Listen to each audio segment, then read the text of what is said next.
Bonjour à toutes et à tous. Aujourd'hui, pour les rencontres de Sophie, nous sommes à La Rochelle-Normande, Sartilly-Baie-Bocage, au Manoir, route du Manoir, pour le festival de théâtre Les Coulisses du Manoir, avec Pascale Guinamard, directrice artistique. Bonjour Pascale. Bonjour Sophie. Alors je suis très contente de vous retrouver, c'est tous les 2 ans votre festival, voilà. et donc ça s'appelle Les Coulisses du Manoir, c'est du 14 au 17 août, c'est toujours à peu près la même date. C'est toujours autour du week-end du 15 août. Alors expliquez-nous, pour ceux qui n'auraient pas suivi les anciennes rencontres, expliquez-nous comment vous avez créé ce magnifique festival de théâtre. Écoutez, merci Sophie. Écoutez, j'ai créé ce festival parce que moi-même je suis passionnée de théâtre, je suis comédienne, j'ai une compagnie en région parisienne et j'avais très très envie de partager ma passion dans ce village auquel je suis très attachée puisque je viens passer mes vacances depuis plus de 30 ans ici. Nous sommes propriétaires du manoir depuis 12 ans maintenant.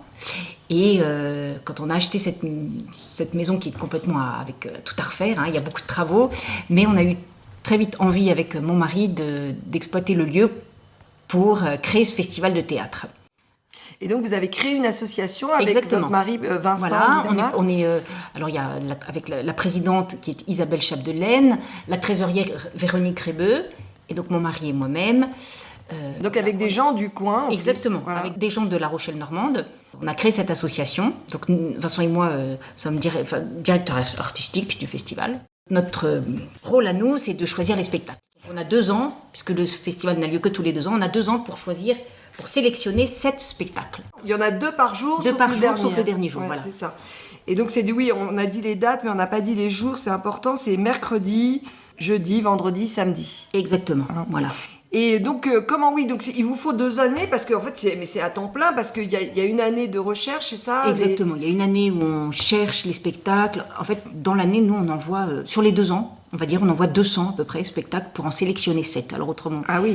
Tout ça pour vous dire que on a sélectionné parmi vraiment nos coups de cœur, nos spectacles qu'on a le plus aimés. Et il y a une autre difficulté, c'est que après Avignon, qui est au mois de juillet, les compagnies prennent leurs vacances au mois d'août. Et quand on raconte un peu le projet, notre envie de faire venir le théâtre à la campagne, eh bien les compagnies, en général, partagent vraiment notre enthousiasme. Et voilà, ils trouvent que le projet est super, et donc il y en a quand même qui viennent en disant, bon allez, ok, on prend sur notre mois d'août, parce que c'est leur mois de vacances. Ah oui, c'est la période de creux, c'est vrai que tous les théâtres... Et en fait, c'est ça l'idée aussi, c'est de proposer quelque chose unique, puisque c'est à la campagne, en dehors des théâtres. Exactement. J'avais vraiment envie, maintenant c'est plus les gens qui vont au théâtre et le théâtre qui vient à nous. Il n'y a plus les portes à franchir, on dresse un grand chapiteau de 400 mètres carrés dans le jardin et les gens viennent, c'est extrêmement convivial, ce festival c'est pas que du théâtre, c'est aussi l'aventure humaine qui nous a beaucoup plu, qui nous a séduit. Il y a des tables dressées dans le jardin, les gens mangent entre 2 spectacles, peuvent se restaurer sur place, il y a 3 food trucks qui viennent. Et puis c'est cette belle rencontre des artistes avec le public. Les spectacles sont sélectionnés pour la plupart au Festival d'Avignon. On va aussi beaucoup au théâtre à Paris. Beaucoup des spectacles vus à Avignon font leur tournée après en région parisienne ou sur Paris même. Donc on a la chance parfois de les revoir, les spectacles, pour rediscuter avec les compagnies. Parce que vraiment, je tiens aussi à dire, je voudrais beaucoup remercier les compagnies parce qu'elles font l'effort de venir jouer dans des conditions rock'n'roll quand même ici. C'est pas un vrai théâtre dans des murs durs avec une régie exceptionnelle. Ça reste très simple et puis mais c'est magique. C'est un peu à la Molière quand même. C'est un peu à la Molière. Il a commencé, Exactement. Molière, il n'avait pas de théâtre. Et jusqu'à maintenant, toutes les compagnies qui sont venues ont été hyper heureuses de l'aventure. Il y a l'attrait aussi du coin quand même. L'attrait du coin, voilà, oui, c'est pas loin du Mont-Saint-Michel. Les gens disent, tiens, effectivement, mer, pourquoi pas, pour passer nos vacances une semaine. D'ailleurs, il y a toutes les compagnies logent chez l'habitant, à La Rochelle-Normande. Il y en a même adorables qui prêtent leur maison aux compagnies pour permettre aux compagnies, aux comédiens de venir avec leur famille et pouvoir passer une semaine ici pour venir jouer. Donc c'est vraiment devenu... Vraiment, je remercie tous ces gens qui accueillent les comédiens. C'est très important, l'accueil. Les compagnies sont très sensibles et entre elles, quand elles en parlent du Festival des Coulisses, mais oui, il faut que tu y ailles, c'est génial. Ah oui, donc il y a un bouche à oreille, exactement. Depuis, c'est la combienième édition là? Alors, c'est la 7e édition. Ouais, c'était en 2012, vous avez commencé, c'est ça? 2012-2013, c'est ça. Au début, on a fait tous les ans. Puis, oui. Les 2 premières années, on a fait 2012-2013 et là, on s'est dit non, mais là, ça va pas marcher. Et puisque vous parlez des bénévoles, oui, il y en a aussi. Vous en Il y a cherchez beaucoup, encore beaucoup. ou non, Alors, ça va? on a besoin de monde les 7 et 8 août pour venir nous aider à déplacer le parquet. Ah oui, avant, d'accord. Ouais. Voilà. Ça, c'est, Et puis après, faut ranger aussi, non? Après, il faut ranger. Ouais. Le 18 août, on va tout ranger. Si on peut avoir aussi un peu de main-d'œuvre, ce serait super. Mais donc là, vous avez vraiment, c'est des gens. Il y a la famille, je crois, d'après ce Il y a un que j'ai petit peu de compris. famille, il y a les... Et beaucoup de gens du Beaucoup village. de gens du village, ouais, beaucoup des de gens alentours, du village. Il y a ouais. les amis de mes enfants qui viennent aussi nous aider. Il y a quelques copains, mais c'est surtout beaucoup les gens du village. Alors vous dites que donc c'est ça, une programmation de grande qualité que vous faites oui, venir. vraiment. Et vous cherchez aussi à soutenir la création des jeunes compagnies, Oui, j'ai lu sur votre site. Exactement. Alors, on a la chance le premier jour, le 14 août, d'accueillir la compagnie de Clotilde Caro, qui est d'Avranches. Sa famille est d'Avranches. Elle a créé sa compagnie. Alors maintenant, ils sont en résidence à Versailles, mais le siège est à Avranches. La Vendita dell'Aria, la compagnie Akama, qui vient jouer à 17h le 14 août. C'est le premier spectacle qui ouvrira le festival. C'est une pièce écrite dans la tradition de la commedia dell'arte. C'est très vivant, c'est très très chouette. Et ça, on l'a découvert à Avignon, la pièce. C'est marrant, elle est d'Avranches. Et en fait, elle était d'Avranches. On a découvert à Avignon. Je connaissais déjà Clotilde, qui est comédienne et que j'avais déjà rencontrée aux coulisses. Mais là, sa compagnie vient jouer chez nous. C'est tout public, hein, tout ça. C'est tout public, c'est extrêmement familial. Ça, c'est peut-être la pièce la plus familiale de toutes. Toutes sont familiales, mais là, disons que ça s'adresse même à des petits. Ouais. Les autres pièces, c'est plutôt à partir de 8 ans peut-être. La Vendita dell'Aria, alors on peut dire, en italien, c'est la vente de l'air. Hein, voilà, exactement. C'est l'histoire d'un papa qui ne veut pas que sa fille épouse celui qu'elle aime. Il veut la vendre à un homme riche et il est complètement fou. Il a l'ambition d'enfermer l'air pour vendre l'air que les gens respireront pour se faire beaucoup, beaucoup d'argent. Mais heureusement, sa fille est très rusée, elle va pouvoir déjouer les plans de son père. Mais c'est très... Voilà, le canevas est classique. C'est toujours l'histoire d'une fille qui refuse d'obéir aux volontés de son père, ne veut pas épouser celui que son père a la force à épouser. C'est très vivant, le public, quand on l'a vu à Avignon, je me souviens, les gens riaient, mais c'était vraiment l'enthousiasme du public nous a encore plus donné envie de programmer le spectacle, de voir les gens si heureux, c'était génial. Alors on a commencé avec le programme, on va continuer. Alors donc vous commencez le mercredi 14 août, avec un spectacle Commedia dell'arte italien, et ensuite c'est l'Angleterre. Après c'est Angleterre, ouais. Songe d'une nuit d'été, c'est d'une poésie ce spectacle, c'est magnifique. On l'a vu, ce spectacle, je ne me trompe pas, je crois en 2018, à Avignon, et je m'étais dit, c'est trop beau, c'est un trop beau spectacle, ils ne pourront pas venir chez nous. Ah oui, le décor je n'osais même pas demander. Puis le producteur m'a rappelé en me disant, mais vous savez, le spectacle, il serait très très content de jouer dans un cadre plus modeste. Ah bon, mais vous êtes sûr? Parce que vous savez, c'est quand même sous chapiteau. Ah non, mais la compagnie adore. Je les ai eu au téléphone, on a beaucoup parlé, et ils étaient très partants pour venir. C'est d'une très très grande poésie. Les costumes sont beaux, les comédiens sont remarquables. C'est drôle, c'est plein de poésie. Je suis très très contente de faire venir un Shakespeare aux coulisses. Et ce qu'il faut dire, donc les horaires, c'est 17h pour le premier spectacle et 20h30 pour le second, voilà. Sauf le samedi, on en reparlera tout à l'heure. Mais en fait, ce qu'on peut dire, si je regarde, c'est que c'est pas long aussi. Ce qui peut faire peur aux gens parfois, c'est des spectacles trop longs. Non, c'est 1h30, 1h et puis 1h30, voilà. Ouais. Ce qui est bien, parce que quand on peut tout à fait voir les deux spectacles dans la soirée, ça se fait très bien. C'est pas long, c'est pas des spectacles où il faut réfléchir pendant des heures. Faut juste en profiter, c'est plein de poésie, c'est beau. C'est la magie du théâtre. Ouais. Voilà. Et alors, le jeudi 15 août, là, on a... Frère, très belle amitié. Frère avec un S, parenthèses. Entre parenthèses. Parce que justement, est-ce que c'est l'histoire d'une amitié, deux très jeunes garçons sont en apprentissage dans une école de cuisine et vont décider ensemble, tous les deux sont de milieux très très différents, et tous les deux vont décider ensemble, vont monter le projet de monter leur propre restaurant, ils vont travailler ensemble. Alors c'est très beau, la pièce est magnifique. D'abord celui qui a écrit, qui est un tout jeune auteur qu'on a rencontré, Clément Marchand. Clément Marchand, voilà. Il voulait nous parler du milieu de la cuisine, qui est un milieu particulier, très difficile. L'apprentissage, de travailler dans les cuisines des restaurants, c'est un métier éprouvant. Et la pièce raconte très très bien, est-ce que leur amitié va survivre à la difficulté du milieu, les rivalités, c'est très beau, c'est vraiment un très très beau spectacle, je suis ravie qu'ils viennent.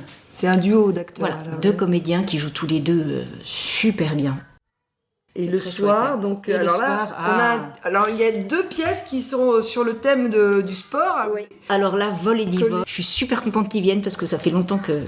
on les a vus en 2019 et vraiment j'avais très envie, on les a réservés depuis 2 ans pour qu'ils puissent venir aux coulisses. C'est d'après l'histoire vraie d'un Anglais qui avait qu'une envie, c'est de participer aux Jeux Olympiques d'hiver.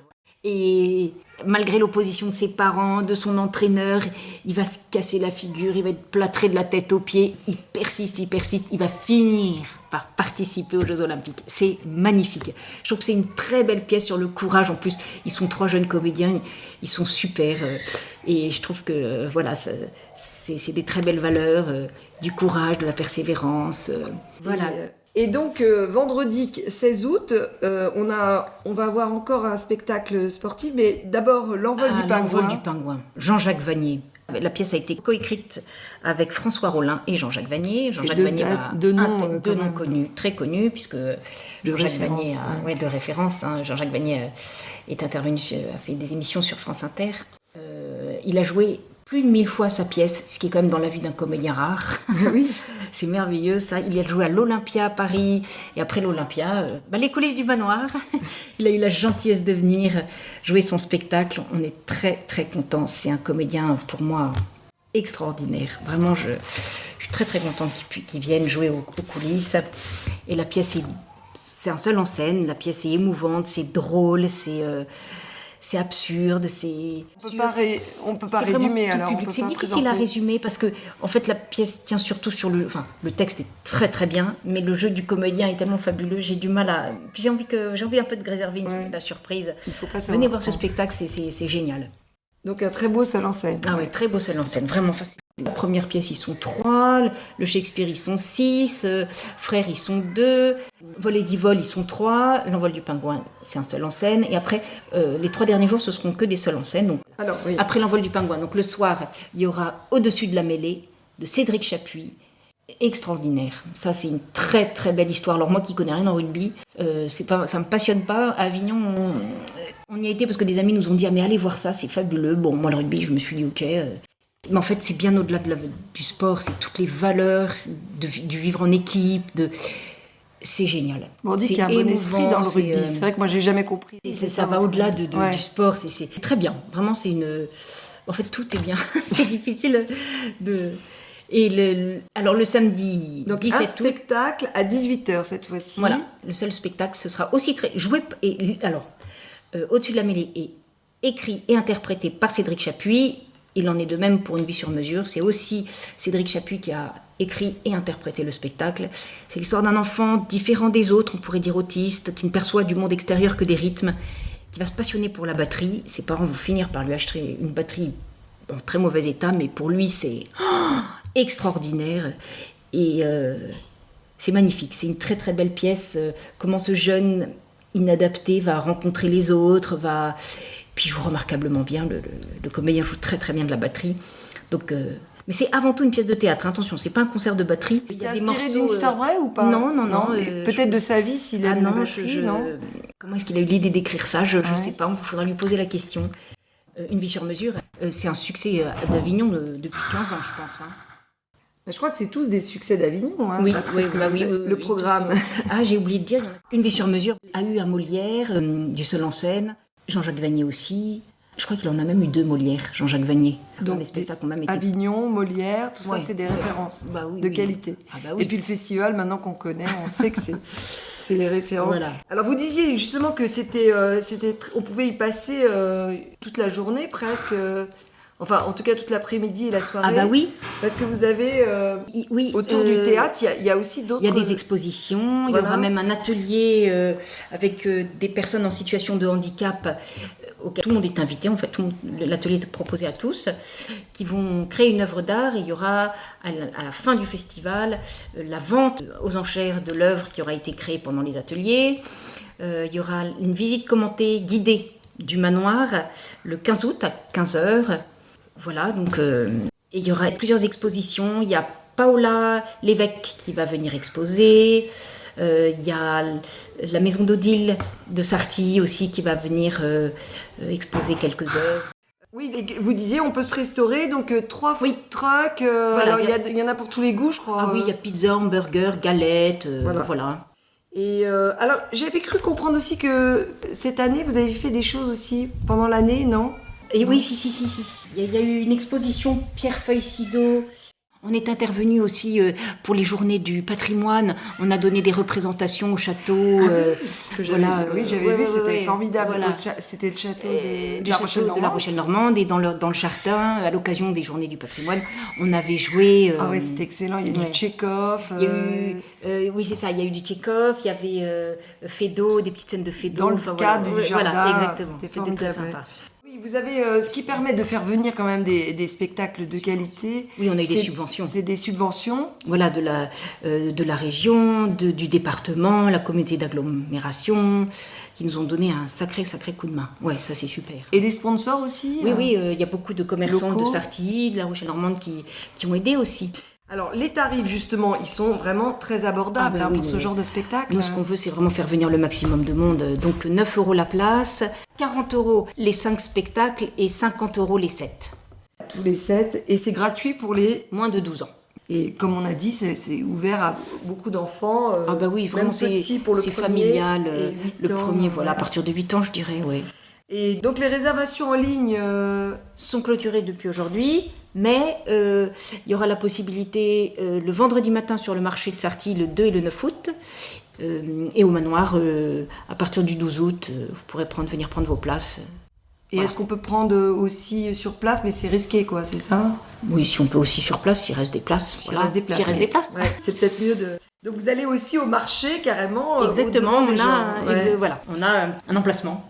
Alors, on peut rappeler votre site pour avoir toutes les infos. Ah oui, les coulisses du manoir. www.lescoulissesdumanoir.com. Et une page Facebook? Oui, il y en a une. Ouais. Mais c'est mon fils qui s'occupe de ça. Écoutez, merci beaucoup Pascal Guinamard. Et bravo pour encore ce programme. Et on a hâte d'y être. C'est très gentil. Merci Sophie.